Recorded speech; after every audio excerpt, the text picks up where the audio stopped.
Until recently, all microchips were susceptible to damage from the intense magnetic pulse of a nuclear explosion.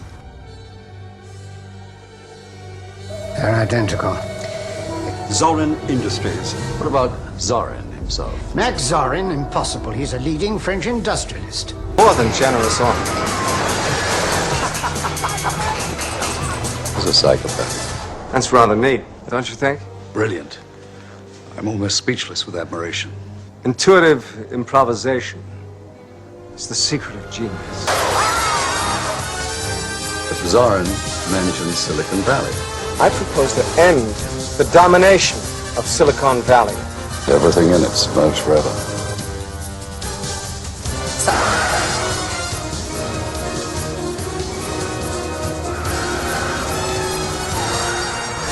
What's going on, everyone? Great Talon here, and today we're going to talk about James Bond 007 and A View to Kill. And thank God it's over, folks. That's all I'm going to say.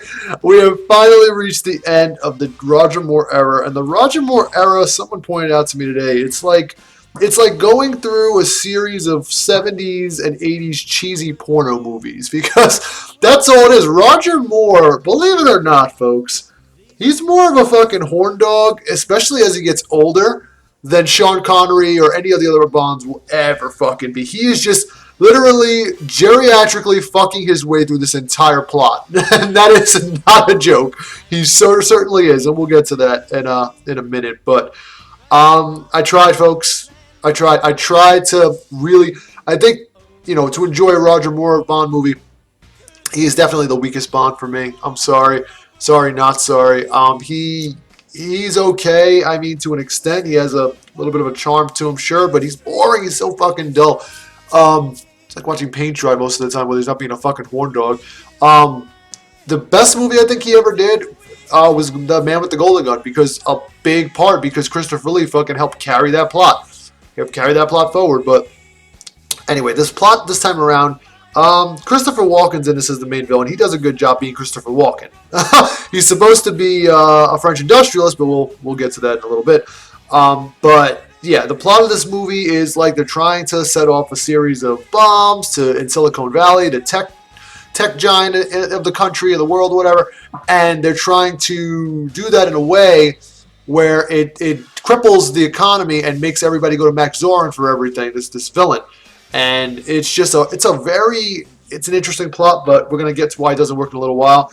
But first I want to get to the pros, because I like to get to the good stuff first and then end with the bad when I really don't like a movie, so to speak. And, in this instance, it's not a very good movie, and we'll get to the cons last. So we'll get the good out of the way first. If it was the reverse, if I really enjoyed it, I would get the cons out of the way first and talk about the good. No, that's not that case here. Sorry. Not so much. So anyway, one of the pros is that Tanya Roberts, first of all, is one of the Bond girls in this movie, and she is absolutely stunning, gorgeous. I don't know if she's wearing contacts with her eyes color, but it's such a beautiful, vivid blue, and it's captive. Her whole, anything she does, says, wears, it's just so enthralling. Like, you just can't take your eyes off her. Not because I'm a sick pervert or anything. It's just that, wow, she's a gorgeous woman. But other than that, she does a pretty good job, doing her thing. She plays like this geologist or whatever, but yeah, if you could believe that shit. But anyway, she's tags along here and there to drive the plot forward, I guess, in some aspect. The other Bond girl is called Mayday in here. She's like kind of kicks some ass a little bit here and there. That's some of the pros. There was Christopher Walken. Getting back to Christopher Walken, though. Christopher Walken being Christopher Walken is a delight, and that is a pro. However, with that being said, he's just so enigmatic and charismatic, and he's just so he's just so Christopher Walken. That's all I could say. It's like watching his name in this movie is Max Zorin, but if you ever watch Batman Returns, the character's name in that movie was Max Shrek. So I kind of feel like they're almost related in the way they're acting, some of their mannerisms, because a lot of shit they do is like devious and shit. But with that being said, though, if you can believe that Christopher Walken, this is a con now, if you can believe Christopher Walken is supposed to be playing a French industrialist from France without having any type of French accent whatsoever, you best be joking, kids. Because Christopher Walken, like The Rock, there's only one accent Christopher Walken knows, and that is Christopher Walken. Like The Rock. The only accent The Rock knows is The Rock. You know what I mean? So the only accent Jason Momoa knows is Jason Momoa. The only accent Vin Diesel knows is Vin Diesel. So, you know, these are one-trick ponies, folks. That's all they are.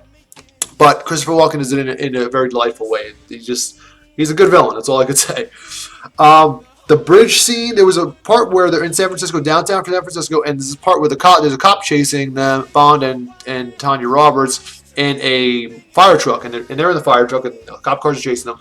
And they go over this bridge that raises, like a drawbridge, and it's a pretty cool part where the drawbridge goes up and cops' cars are driving up it and goes vertical and they fucking come crashing down. It's kind of intense. And speaking of bridges, Golden Gate Bridge finale in the end was somewhat engaging. A lot of it was bullshit, but I'll give it credit where credit's due.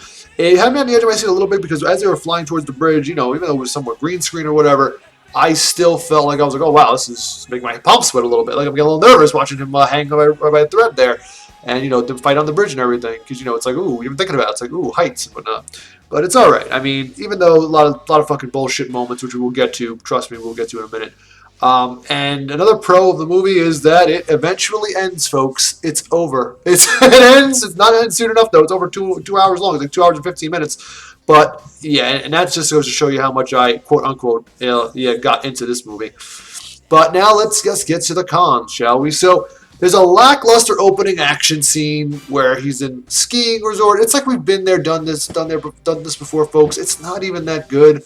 At this point, it's just cookie cutter, and it's like, can you just get on with it? Can you just show me the fucking opening credits, please? Very cheesy 80s opening sequence. Duran Duran song was pretty cool, but just a fucking psychedelic, like, shroomage, like, fucking opening sequence was just bizarre as shit. Even for a legend like Maurice Binder, you could tell they fucking ran out of ideas here. There was flashlight, neon light show, fucking laser beams, like, shadows, mermaids. Like, what the fuck is going on? Laser tag, I don't know. It's fun, excitement. I gotta, you know, like, what's happening? Also, the plot is a very dull one that loses you as quickly as it starts. So what I mean by that is that the plot it has a good plot to it, and it's not good. It's an interesting concept, is what I want to say. To set up a series of bombs and underground mines to set off to trigger the San Andreas Fault, so that it collapses the majority of the foundation, which is Silicon Valley, and floods it on a high tide. All right, that's interesting, but they don't even flesh it out that much. They don't flesh it out. It's like you're not fleshing it out. You're not doing what you're collaborating on. So all you're doing is just jumping around like a fucking bunny from one place to another, not elaborating on how and what it matters. They just kind of want to like get from point A to point B. And there's a problem with a lot of these Bond movies, especially in the Roger Moore era. You just want to get from point A to point B and not add into too much depth or thought. You don't put too much thought into it. So again, this was based on one of the Ian Fleming novels, and I just feel like they just does not translate well and execute well when translating it from book to film.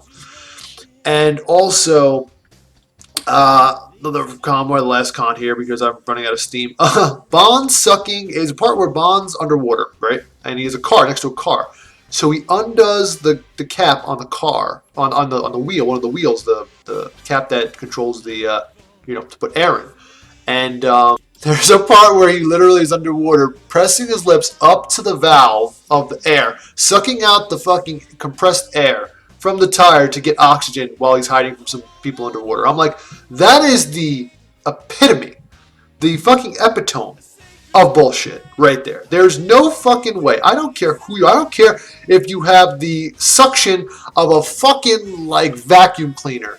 You're not gonna fucking do that underwater. Without chugging in a fucking mouthful of water and choking on it. You know what I mean? So it's just a pile of fucking dog shit is what I'm trying to say. So anyway, that's pretty much my gripes and my pros and cons there, and grievances. If I honestly, just thinking this out now, if I had to score James Bond 007 in A View to Kill on a scale of 1 to 10, I'm sorry, folks. I'm going to give it a 4. It's almost as bad as Live and Let Die. That was one of the worst Bond movies I've ever seen. It's on the same level as that. I mean, I'm sorry, it's a very poorly made movie, poorly executed movie, very poorly, lost me a lot. Again, when I can fall asleep for a couple of minutes throughout a movie, you can tell it's not very good because I'm usually in it. I love movies, I'm a movie buff, but it just did the same thing for me as what was the movie I just watched? As Octopussy was. So yeah, I mean, it's like you have all these good ideas and everything, but you just can't, like, when you just can't really execute properly, it's like, it's just like, can you just get it together, please? Can you just get it together? That's all I'm asking. That's all any of us are asking, So get it together and stop with this is what I'm trying to say. So anyway, I don't recommend this movie at all, unfortunately, but I'd say watch any other Bond movie. Just stay the fuck out of anything Roger Moore does, really, because Roger Moore is hit or miss. Very more so miss than hit. And with that being said, the last and final and unofficial Bond movie I'm going to be doing is Never Say Never Again, one of the last ever Bond performances, even unsanctioned by MGM and by Sean Connery, and that'll be next. So again, thanks for checking this out. Don't forget to like and subscribe, and I will catch everybody next time. Thanks, as always, for stopping by.